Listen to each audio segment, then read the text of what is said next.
Assalamualaikum warahmatullahi wabarakatuh. Selamat pagi teman-teman semua.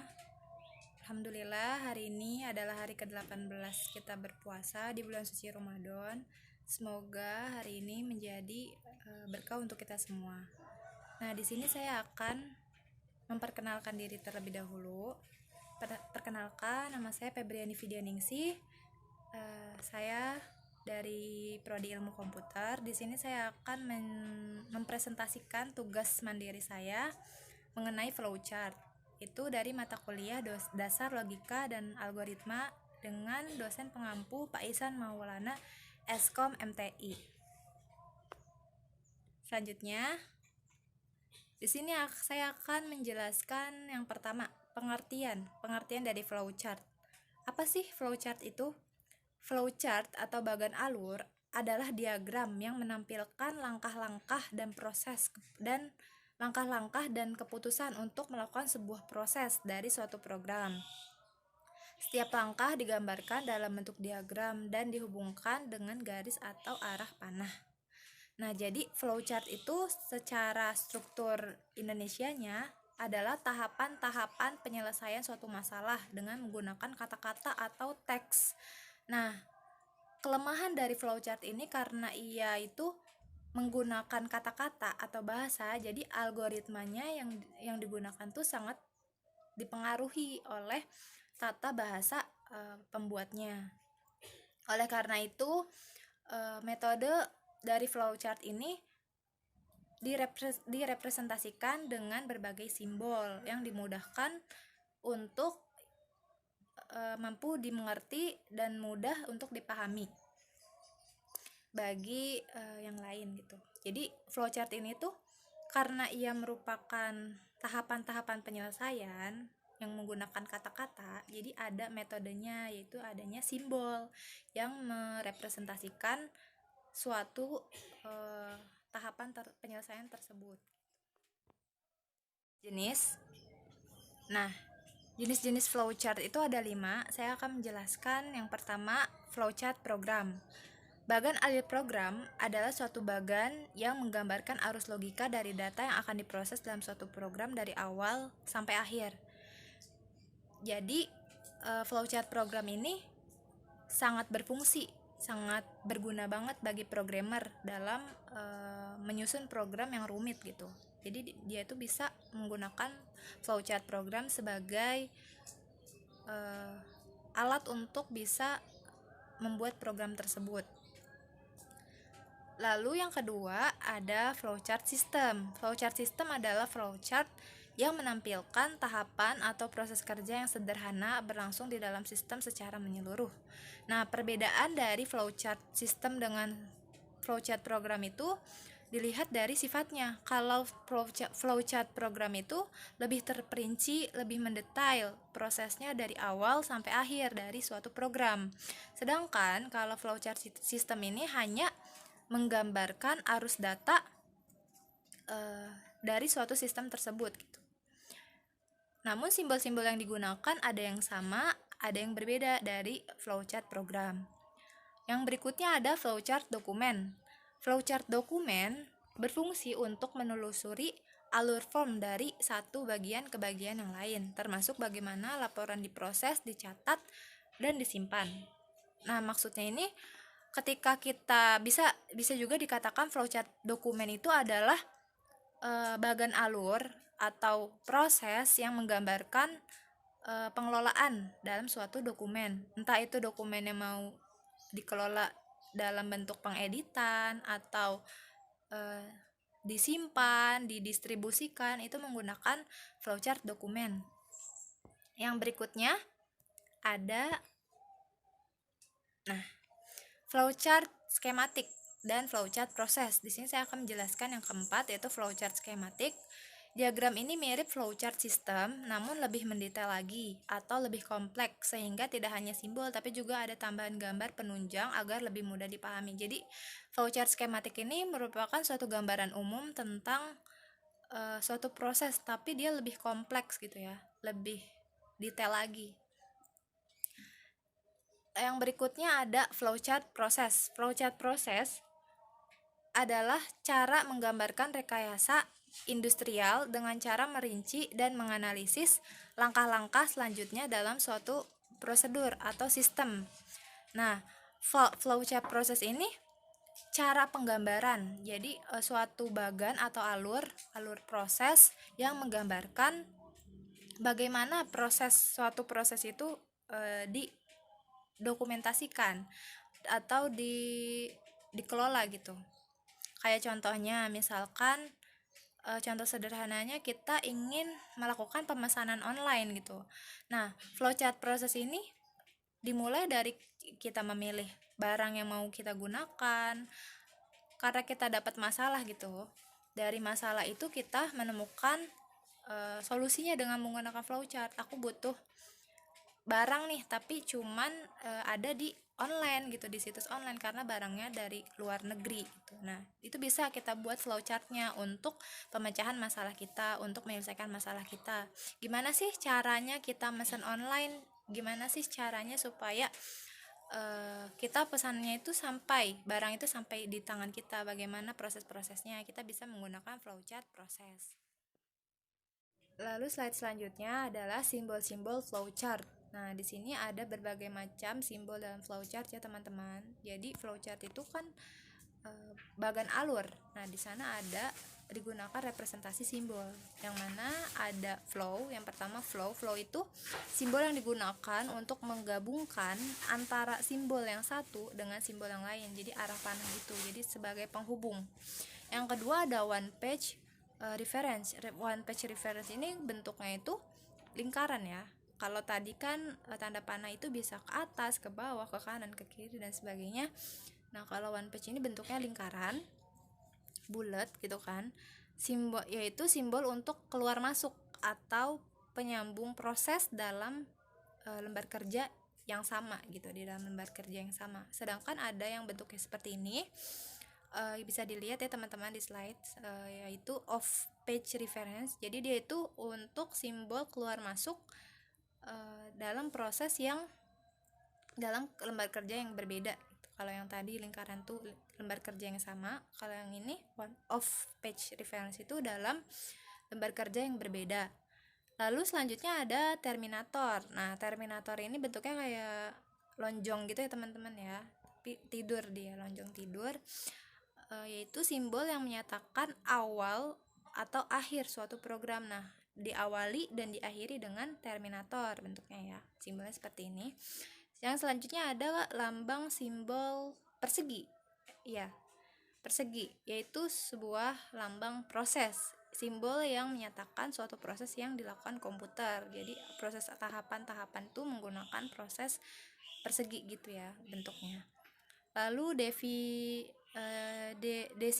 decision atau gambar belah ketupat, yaitu simbol yang menunjukkan kondisi tertentu yang akan menghasilkan dua kemungkinan jawaban, yaitu ya atau tidak. Biasanya ini terjadi ketika ada dua kondisi ya teman-teman. Biasa di bahasa pemrograman itu ada if else. Nah, ini pakainya belah ketupat kalau kalian mau buat flowchartnya. Misalkan ketika ujian ada nilai yang patut untuk kita tebus gitu ya, misalkan nilai yang harus ditebus untuk kelulusan itu 80, sedangkan kita dapat 70, berarti ketika kita tidak dapat 80 ya kita tidak lulus gitu. Ketika kita dapat di atas 80 atau 80 kita ya lulus gitu. Ketika dapat 80 ya, atau ketika dapat 80 kalian tidak ya gitu. Yang berikutnya ada input output ya. Di sini ada gambar jajar genjang ya, jajar genjang, simbol yang menyatakan proses input atau output tanpa tergantung peralatan. Nah, itu bentuknya untuk input output bentuknya jajar genjang. Lalu ada manual operation atau operasi manual, itu bentuknya trapesium seperti ini ya teman-teman. Dimana dari namanya saja sudah tertera dia itu operasi manual. Jadi simbol yang menyatakan suatu proses yang tidak ditemukan atau yang tidak dilakukan oleh komputer, jadi dilakukan oleh manusia, tindakan manusia. Misalkan ketika kita melakukan proses A gitu kan, ada proses A. Nah, untuk melakukan tindakan ada manual operation untuk selanjutnya bisa ke proses B gitu. Yang berikutnya ada dokumen, bentuknya seperti ini ya. Simbol yang menyatakan bahwa input berasal dari dokumen dalam bentuk fisik atau output yang perlu dicetak. Ini biasanya dokumen-dokumen itu dinyatakan dengan simbol dokumen tersendiri, ada seperti ini ya. Lalu ada yang namanya predefined process, bentuknya persegi panjang namun ada dua sisi ya. Ada dua sisi kecil gitu kan, kotak kecil kanan dan kiri. Nah, ini predefined process, yaitu simbol untuk pelaksanaan suatu bagian atau subprogram atau proses. Yang berikutnya ada display. Nah, display ini simbol yang menyatakan peralatan output yang digunakan. Jadi untuk pernyataan peralatan gitu kan. Jadi ada di display, biasanya ada di akhir gitu, disertai dengan resultnya, result display. Selanjutnya ada preparation. Nah, preparation ini simbol yang menyatakan persediaan untuk penyimpanan suatu pengolahan untuk memberikan nilai awal. Nah, ini gambarnya segi berapa nih? Tuh 2, 3, 4, 5, 6, segi 6 ya untuk preparation ini. Jadi penyediaan memberikan nilai awal. Selanjutnya ada contoh algoritma bentuk pseudocode. Nah, dari pertemuan sebelumnya, tugas sebelumnya adalah kita membuat algoritma dalam bentuk pseudocode. Di sini saya membuat JIS Alpukat ya. Yang pertama itu dalam pseudocode itu dia tuh bukan bahasa pemrograman. Namun dia adalah bahasa program tingkat tinggi, di mana bisa dipahami manusia tapi tidak bisa dipahami komputer. Yang pertama ada inisialisasi. Inisialisasi ini kayak bahasanya tuh mulailah awalan gitu. Siapkan blender, buah dan sebagainya, lalu masukkan buah hingga tutup blender hingga rapat, itu masuk ke inisialisasi. Yang berikutnya ada proses, setelah sudah ada di blender, kita colokkan. Nah, dari mencolok itu, dari colokan kabel itu masuk ke prosesnya. Nyalakan blender, tunggu hingga halus dan matikan blender. Lalu output atau keluaran atau disebut dengan hasilnya lah, hasil dari kita memasukkan buah itu ke dalam blender tuh apa, jadilah jus gitu, atau output. Tuangkan jus alpukat pada gelas, lalu jus alpukat siap untuk dinikmati. Di sini saya akan menjelaskan slide berikutnya, yaitu tugasnya pseudocode ke bentuk flowchart. Jadi ketika kita sudah ada algoritma pseudocode-nya tentang membuat jus alpukat, nah di sini bagaimana sih bentuk flowchart-nya gitu kan? Bagaimana? Yang pertama itu sudah dibahas ya teman-teman di slide sebelumnya. Kalau ini bentuk apa nih? Seperti ini. Dia lonjong tidur, itu adalah terminator ya. Terminator itu untuk menyimbolkan awalan atau akhiran dalam suatu flowchart gitu kan, suatu algoritma. Selanjutnya ada tanda panah. Tanda panah ini disebutnya dengan flow ya, flow. Jadi dia penghubung antara satu proses ke proses lainnya, satu bagan ke bagan lain. Di sini ada bentuk persegi. Nah, bentuk persegi ini adalah simbol proses. Siapkan alat dan bahan dan lain sebagainya hingga jus alpukat siap untuk dinikmati, itu menggunakan proses kotak, lambangnya persegi ya. Nah, lalu ada yang terakhir apa? Sama ya dengan yang awal ya, yaitu terminator. Nah, terminator ini untuk simbol awalan atau akhiran. Nah, jadi teman-teman, flowchart ini digunakan untuk sebagai tahapan-tahapan penyelesaian masalah. Kenapa sih harus menggunakan flowchart? Karena lebih mudah ketika kita mau nulis kode program, sehingga jadi program yang akan kita gunakan gitu. Kita paham alurnya bagaimana, kita paham prosesnya bagaimana dari flowchart. Misalkan saya nih contohnya, kenapa sih saya menggunakan membuat jus alpukat? Karena saya punya masalah gitu. Saya ada masalah dengan sistem pencernaan saya. Jadi saya membuat jus alpukat sebagai penyelesaiannya. Lalu saya buat flowchartnya. Gimana sih cara membuat jus alpukat yang baik dan benar? Gimana sih cara membuat jus alpukat yang enak gitu kan? Nah, dari permasalahan-permasalahan itu kita bisa selesaikan dengan menggunakan flowchart. Oh, pertama tuh harus kayak gini loh. Siapkan alatnya dulu, terus masukkan bahannya, lalu tutup blender dan lain sebagainya. Karena karena dari permasalahan tersebut itu saya temukan solusinya. Setelah minum jus ini kulit saya jadi lebih cerah gitu, atau sistem pencernaan saya jadi lebih lancar karena jus alpukat ini salah satu buah favorit saya, dan juga kaya akan manfaat untuk kesehatan jantung, untuk sistem pencernaan, untuk kulit, nutrisi kulit juga bagus ya teman-teman. Untuk membuat jus ini kalian bisa coba. Dari permasalahan saya ditemukan solusi dengan menggunakan flowchart, dan kalian bisa menggunakan setelah membuat flowchart ini bisa ditemukan kode programnya dari bahasa pemrograman yang akan kalian pakai gitu, lebih mudah.